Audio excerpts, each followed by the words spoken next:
सभी कर्क राशि के दोस्तों, अक्टूबर 2023 के राशिफल में आपका हार्दिक स्वागत व अभिनंदन करता हूं और उम्मीद करता हूं कि आप सभी अच्छे हैं। मित्रों, राशिफल मतलब प्रत्येक राशि का फल। अक्टूबर जुड़ गया तो यानी कि महीना। अब क्या होगा वर्ष 2023 में? कुछ ही समय तो बचा है। अब अक्टूबर, नवंबर, दिसंबर, एक और नया वर्ष, एक और नई चाल ग्रहों की, एक नया बड़ा परिवर्तन। दोस्तों, ग्रह हैं निरंतर बदलते रहते हैं। हमारा स्वभाव भी निरंतर बदलता रहता है। कभी बड़े खुश होते हैं हम, कभी बड़े दुखी होते हैं। कभी हम छोटी सी बात को लेकर के बहुत चिंतित हो जाते हैं और पहाड़ रूपी विकराल समस्या आ जाती है, तब भी हम नहीं दुखी होते। यानी कि मन हमारे अधीन नहीं है, हम मन के अधीन हैं। अब हमें मन को अपने अधीन यदि करना है तो मन अगर कोई भी ऐसा नेगेटिव विचार भेजे तो उसको तुरंत वापस कर दो। जा, वापस चल, मेरे पास मत आ, दूर रह मेरे से। तो फिर मन आपके अधीन हो जाएगा। सही बोल रहा हूँ मैं? इसको गहराई से समझोगे तो आपको इसके मायने समझ में आएंगे। जितने भी कर्क राशि के दोस्त मुझे आज सुन रहे हैं, हमारी माताएं बहनें, आपका हार्दिक स्वागत करता हूं हमारे YouTube, Facebook व Instagram पर। फल को प्रारंभ करूं उससे पहले आपको ये बता देता हूं कि ग्रहों का परिवर्तन किस तारीख में होगा और उस परिवर्तन से आपका जीवन कैसे जुड़ा हुआ है। तो इस अक्टूबर महीने में दिनांक 17 तारीख को तुला राशि के अंदर सूर्य का परिवर्तन होगा आधी रात को। अब सूर्य का जो परिवर्तन होगा, ये परिवर्तन आपके लिए अच्छा नहीं है, क्योंकि सूर्य नीच के हो जाएंगे और सूर्य के पास कर्क राशि वालों के लिए बड़ी ही महत्वपूर्ण जिम्मेदारी होती है, क्योंकि सूर्य के पास कर्क राशि वालों के लिए धन आ जाता है और धनेश होकर के नीच के हो जाएंगे। मंगल ग्रह दिनांक 3 अक्टूबर को तुला राशि में चले जाएंगे, यानी कि तुला राशि में सूर्य की और मंगल की एक युति बनेगी और ये 18 अक्टूबर से देखने को मिलेगी। और पहले 17 दिनों तक सूर्य ग्रह कन्या राशि में रहेंगे, तो कन्या में इनका रहना कंपैरेटिवली बेटर होता है, अच्छा होता है। बुध ग्रह आपके लिए महत्वपूर्ण भूमिका में है, क्योंकि 1 से लेकर के 18 अक्टूबर तक कन्या के अंदर रहेंगे, अपनी स्वयं राशि के अंदर रहेंगे और 18 अक्टूबर को ये भी तुला में चले जाएंगे। तो यानी कि 18 तारीख से सूर्य की, मंगल की और साथ में बुध की, इनकी तीनों की एक ज़बरदस्त युति बनेगी।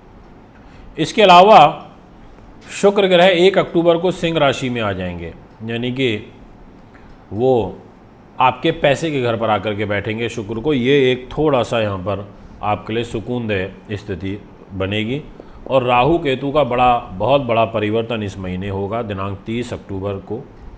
इसके क्या फल रहेंगे वो मैं ऑलरेडी अपने YouTube और Facebook पर आपको बता चुका हूँ, या जब आप मेरी इस वीडियो को सुन रहे होंगे तो तब तक वीडियोस अपलोड हो चुके होंगे। बहुत गहराई के साथ मैं आज आपको सारे विषय बताऊंगा, इसलिए बहुत ध्यान से सुनना। दोस्तों, मैं आपके शहर में भी आ रहा हूं। दिनांक 22 सितंबर को मैं चंडीगढ़ में रहूंगा और 28 सितंबर से लेकर के और 2 अक्टूबर 2023 तक मैं मुंबई में अवेलेबल रहूंगा। आप मुझे वहां भी कुंडली बनवाने के लिए, दिखाने के लिए, पूजा पाठ व रत्नों के लिए संपर्क कर सकते हैं। तो आइए अब विषय को आगे बढ़ाते हैं और सर्वप्रथम आपसे बात करता हूं आपके मान की, आपके सम्मान की, आपके यश वैभव की, जहां पर 4 नंबर लिखा हुआ है उस घर की। तो जो 4 नंबर लिखा है वो है कर्क राशि, और इस राशि के अंदर आपको शुक्र ग्रह बैठे हुए दिखाई दे रहे होंगे। शुक्र इस घर में बैठे हैं तो एक तरीके से शुभता देते हैं शरीर को, यानी कि आपका व्यक्तित्व अच्छा रहेगा, आपकी भाषा शैली अच्छी रहेगी और आपका व्यवहार लोगों के प्रति अच्छा रहेगा, लोगों का व्यवहार आपके प्रति अच्छा रहेगा। ऐसे ग्रह योग संयोग यहाँ पर कर्क राशि के सभी जातकों के लिए मुझे बनते हुए नजर आ रहे हैं, इसलिए ये एक शुभ समाचार है। अब बात करता हूँ पैसे की। धन के बगैर जीवन नहीं चल सकता। धन बहुत ज़रूरी है आजीविका को चलाने के लिए। बाकी प्रभु की भक्ति तो है ही, प्रभु का नाम स्मरण करना तो बहुत ज़रूरी है ही, क्योंकि सब कुछ चल तो सेटअप उन्हीं के अधीन रहा है।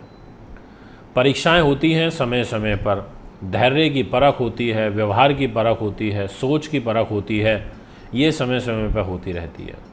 जैसे समय समय पर डिपार्टमेंटल इंक्वायरी होती रहती है, समय समय पर आपके खुद के टेस्ट होते रहते हैं, समय समय पर आपकी फिटनेस का टेस्ट होता रहता है, ऐसे ही समय समय पर ईश्वर आपके मन का, आपकी बुद्धि का भी टेस्ट लेता रहता है।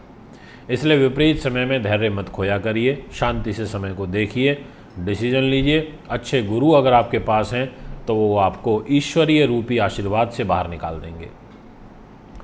मैं अब आपसे बात करता हूँ इसी विषय को आगे बढ़ाते हुए कि पैसे की जिम्मेदारी सूर्य के पास है। सूर्य ठीक है आपके लिए फर्स्ट 17 डेज तक। आर्थिक रूप से आपका मामला ये कह सकते हैं कि ठीक ठीक रहेगा, एवरेज में, ना बहुत अच्छा ना बहुत बुरा।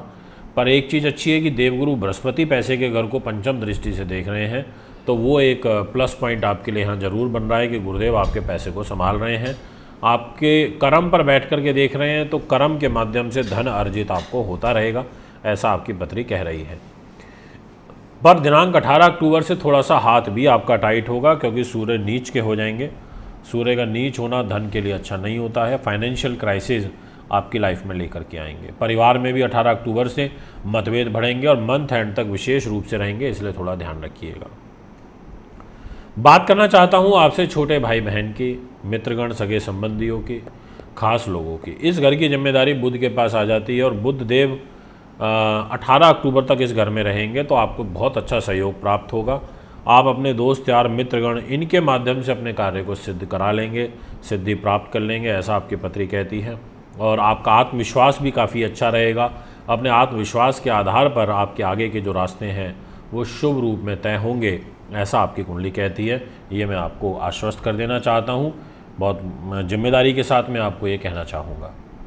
इसके बाद नेक्स्ट नंबर पर मैं आपसे बात करना चाहूँगा आपके सुख सुविधाओं की। देखिए, सुख सुविधाओं के मालिक तो शुक्र हैं, पूरे महीने वो रहेंगे सूर्य की राशि सिंह में, जहाँ पर 5 नंबर लिखा है, और इस 7 नंबर में सूर्य नीच के हो जाएंगे 18 अक्टूबर को। तो ये ऐसा हो जाएगा कि चतुर्थ भाव का स्वामी धन में और धन का स्वामी चतुर्थ भाव में, पर ये स्थिति 18 अक्टूबर से बनेगी।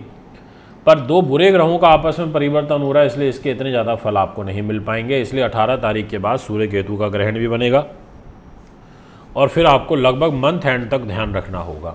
ये विशेष मैं आपको कहना चाहता हूँ, बड़ी प्रॉपर्टी डील आपको नहीं करनी चाहिए, उनसे भी आप इस महीने बचें, ये मेरा विशेष आग्रह रहेगा। यदि मैं आपसे बात करूं कि आपके एजुकेशन की, बुद्धि उन्नति की, तो इस दृष्टिकोण से मैं ये कहना चाहता हूं कि वो भी आपका एवरेज ही दिखाई दे रहा है, कोई बहुत अनुकूल नहीं है, क्योंकि मंगल का परिवर्तन आपके बच्चों को अकस्मात धन लाभ को, बुद्धि उन्नति को लेकर के होगा, पर वो अपनी वृश्चिक राशि से 12वें भाव में चले जाएंगे, यानी कि सप्तम राशि यानी कि सिंह में चले जाएंगे। आप इस कुंडली के माध्यम से समझ सकते हैं, जहाँ 8 नंबर लिखा है, 8 नंबर के लॉर्ड मंगल हैं और जाकर के बैठ जाएंगे 7 नंबर में। तो ये एक तरीके से आपके लिए थोड़ा डिस्टर्बेंस वाला योग है, पर ये जॉब पर खतरा नहीं आने देगा, क्योंकि मंगल जब इस 7 नंबर में बैठेंगे 3 अक्टूबर को, तो इनकी कर्म भाव के ऊपर दृष्टि जाएगी। एक दृष्टि इनकी मकर राशि पर जाएगी, जिसमें ये उच्च के होते हैं, और एक दृष्टि इनकी जाएगी प्रॉफिट के घर में, यानी कि लाभ भी देंगे। पर क्रोध बढ़ा देंगे, इरिटेशन बढ़ा देंगे, माँ के स्वास्थ्य को खराब कर देंगे, गुस्सा आपको बहुत ज़्यादा आएगा, ऐसा आपकी पत्री कहती है, क्योंकि सूर्य मंगल की और केतु की युति भी बनेगी। मैं आपसे बात करना चाहता हूँ हेल्थ की। हेल्थ को लेकर के मैं आगाही करूँगा कि आपको सावधानी काफ़ी बरतनी चाहिए। दाम्पत्य जीवन के दृष्टिकोण से मैं ये कहूँगा कि एवरेज रहेगा। मंगलिक दोष के कारण 3 अक्टूबर से क्रोध ज़्यादा आएगा, और वो क्रोध आपका जीवन साथी के ऊपर निकलेगा, व्यापारिक पार्टनर के ऊपर निकलेगा, इसलिए धैर्यपूर्वक आपको काम करना चाहिए। ये मेरा आपके साथ विशेष रूप से आग्रह रहेगा। इसी प्रकार से मैं आपसे कहना चाहूँगा कि आपके भाग्य स्थान की जो लॉर्डशिप है वो आ जाती है देवगुरु बृहस्पति के पास, वो ठीक है। तो धर्म, कर्म, ईश्वरीय अनुकंपा, भक्ति भाव, जो आपने अभी तक आपने मन में अपने भाव ईश्वर के प्रति बनाए रखे हैं, उसका अब आपको सही फल प्राप्त होगा, यानी कि गुरु आपकी सुनेंगे, गुरु के द्वारा आपके कार्य सिद्ध होंगे। धार्मिक कार्य प्रयोजन करने के लिए अच्छा है। पुत्र के लिए, पौत्र के लिए, पिता सुख के लिए अच्छा है, और उत्तम विद्या का जो लाभ है वो आपको गुरु के द्वारा प्राप्त होगा, ये मैं आपसे कहना चाहता हूँ। दोस्तों, इसके अलावा आपके लाभेश शुक्र पैसे पर बैठे हैं, तो विदेशों से आपको लाभ आएगा 1 अक्टूबर के बाद, ऐसा आपकी कुंडली कहती है, और बड़े भाई बहन से आपको लाभ प्राप्त होगा। यह है आपका फल। यदि आप भी कुंडली बनवाना, दिखवाना, पूजा पाठ या रख लेना चाहते हैं तो संपर्क कर सकते हैं। अभी आपसे इजाज़त चाहता हूँ। खुश रहिए, धन्यवाद।